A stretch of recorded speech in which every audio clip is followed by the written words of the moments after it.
Well, that sucked. It's unacceptable. Won't be tolerated. Won't be allowed. Won't allow it. Hey, sometimes you're the bug. Sometimes you're the windshield.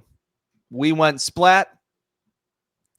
This week can't get worse, right? But I mean, I'm devastated. Devastated. Roll tape.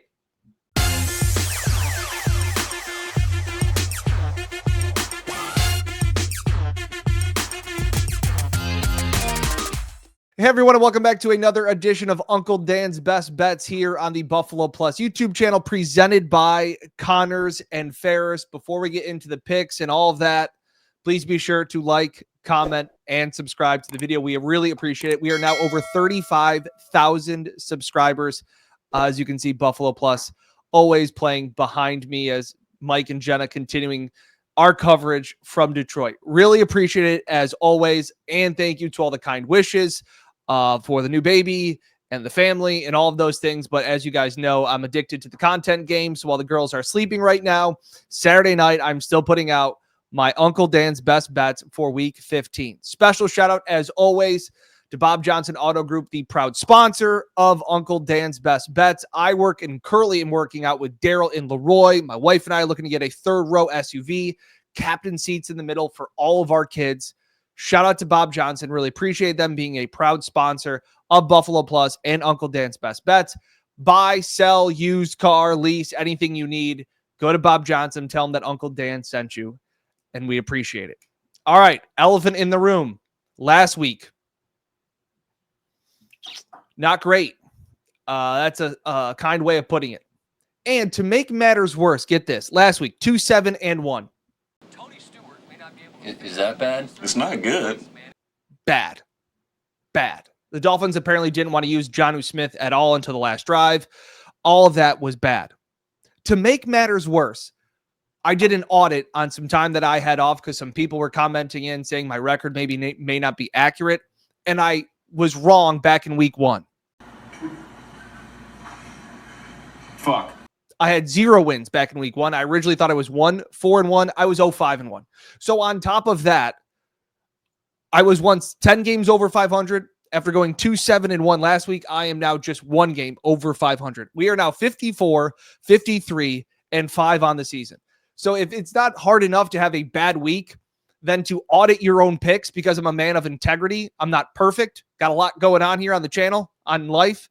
But I'll go back and audit my own picks. I get kicked while I'm down because I had an incorrect win earlier in the season. So, yeah, that's not great. But again, we will move forward. Week 15, here we go. I didn't want to have 10 plays. I really didn't. I wanted to keep my card under double-digit plays. But here we are. Scared money doesn't make money. Sometimes you're the bug. Sometimes you're the windshield. Last week we're the bug. Let's be the windshield in week 15. We will start right away, a few games easy, and I will start with a teaser. The teaser is the Commanders down to -1 at the Saints, and the Cardinals money line at home versus the Patriots. 2 teams that are vying for a playoff spot that just need to get a win. The Saints are banged up. They are bad without Derek Carr. They don't have Taysom Hill. The Commanders coming off a bye. Jake Haener is starting for the Saints. The Commanders should be able to get the win when they need it in this spot. And on the flip side, I think the Cardinals need this win. They're at home. Patriots can be frisky at times, but I think they are going to have trouble against the run. They're one of the worst rushing defenses in the league. I really think this is a game where James Conner gets going. I was looking at a couple of props for him, but I passed. I just think this is a game where the Cardinals need to get a win at home, and they get it done. These are just 2 teams taking the big spread, the Wong teaser, getting it all the way past those key numbers of 6, 3.5, and 3, getting it all the way down to -1 in money line. I like that as a teaser to start off the slate. My second pick may be my least favorite pick, but it's the sharp play. It is the Bengals Titans under 46.5. Why is this the underplay? And why is this the sharp play?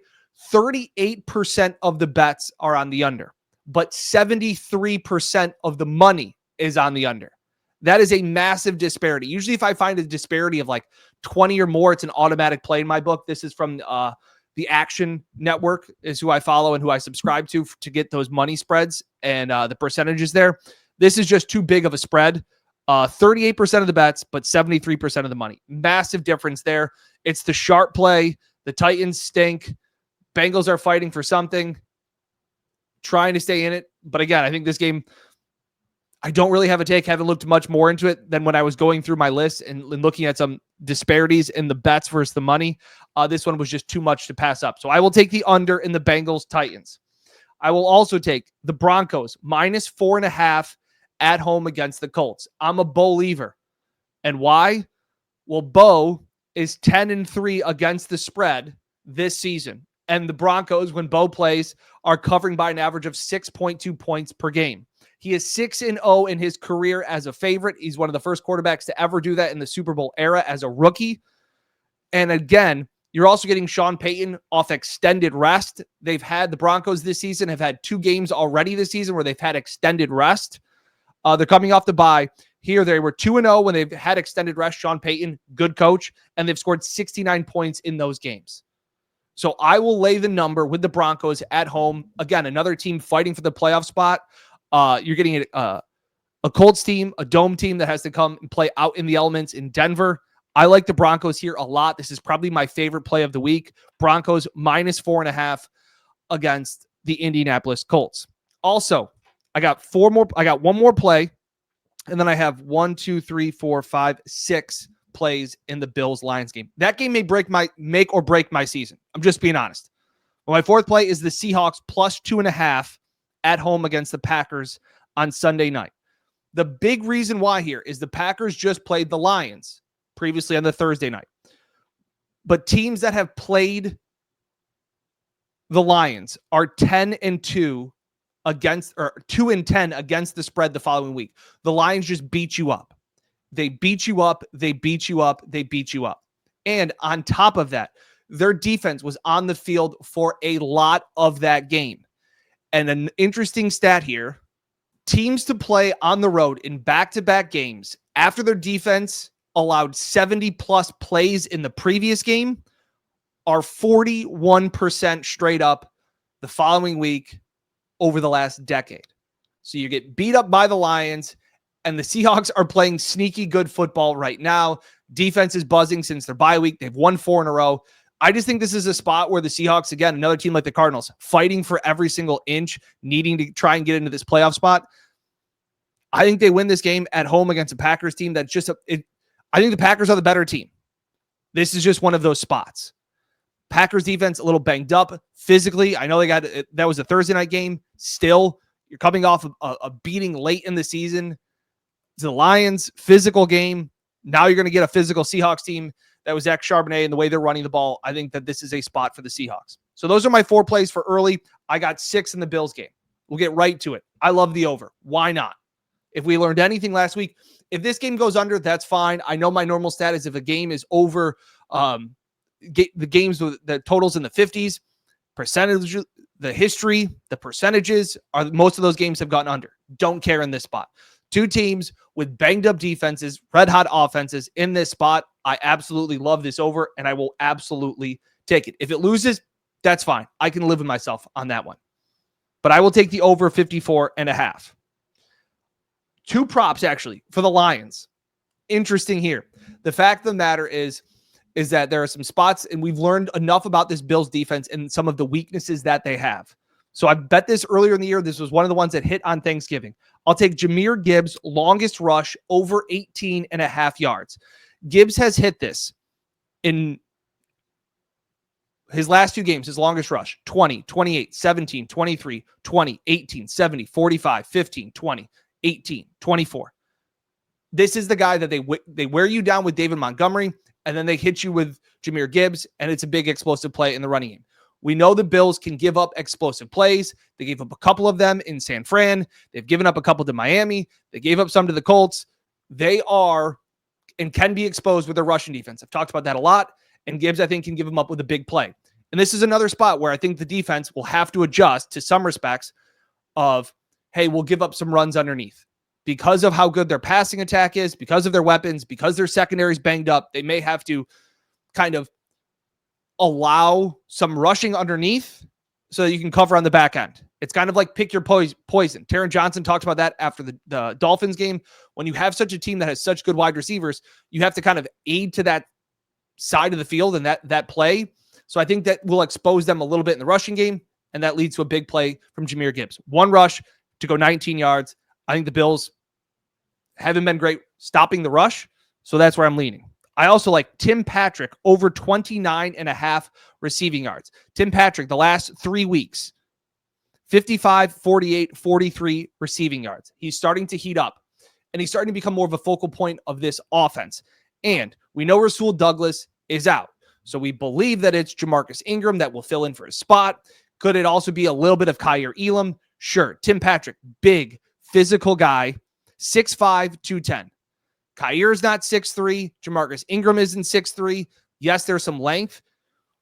But if you have Christian Benford on Amon-Ra, or if they the way that this kind of will all shake out, without having Rasul, you can kind of give attention to Sam Laporta. You can give attention to Jameson Williams, all those things. I think Tim Patrick is the guy that can have some catches. He doesn't even have a big day, but I think 30 yards for how susceptible this passing defense could be. We know they're probably going to be without a safety because they elevated Kareem Jackson from the practice squad. All of these things factor into, I think they give up some passing yards. I think Tim Patrick has 30 of them. I don't think that's asking for much, the way that this Lions offense operates and the way that he's become a focal point of this offense the last few weeks.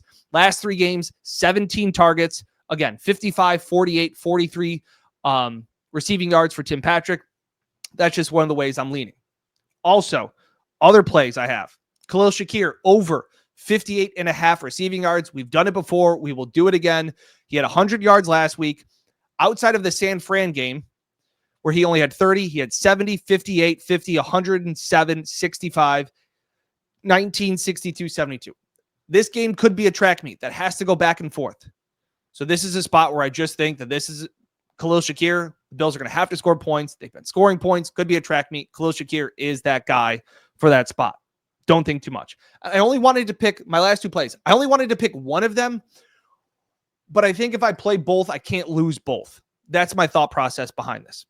So I'm going to take a couple of these. I got 2 Josh Allen props. It's over rushing attempts, 7.5. The last 3 weeks, Josh Allen has had 10 rushing attempts, 3 rushing attempts, 12 rushing attempts, and 8 rushing attempts going back to the Indianapolis game. This is the time of the year where it's break glass. There's no holding back. It's Josh Allen going full playoff sicko mode, and he's running the ball. In these games that were close, which we expect this game to be against the Lions. So you go back to the Chiefs game, he had 12 rushing attempts. Last week against the Rams, close game, 10 rushing attempts. We are seeing Josh Allen start to use his legs more and more later in the season. That's why he wanted to protect himself early in the year. Now it's time to empty the tank. So I like the over 7.5 rushing attempts. I think on DraftKings it was -125. And finally, Josh Allen rushing yards over 40.5. The Lions play a ton of cover 1. They play man coverage, and that's it. That should open up lanes for Josh Allen to run the ball. The Lions will blitz. Josh Allen can feast off that if there's not a spy and there's not zone. So this is a dangerous game that the Lions will play, but they play a ton of man coverage. They blitz a ton, and I think that provides big opportunity for Josh Allen to run the ball, and he's been doing it better the last 4 weeks. Historically, I think they've said, I think I saw a stat that the Lions allow the 26th most rushing yards to opposing quarterbacks. Caleb Williams was able to run on them, things like that. I think this is a really nice spot. This is probably my second favorite play. And again, I wanted to go with one or the other because I didn't want to have 10 plays, but here we are nonetheless.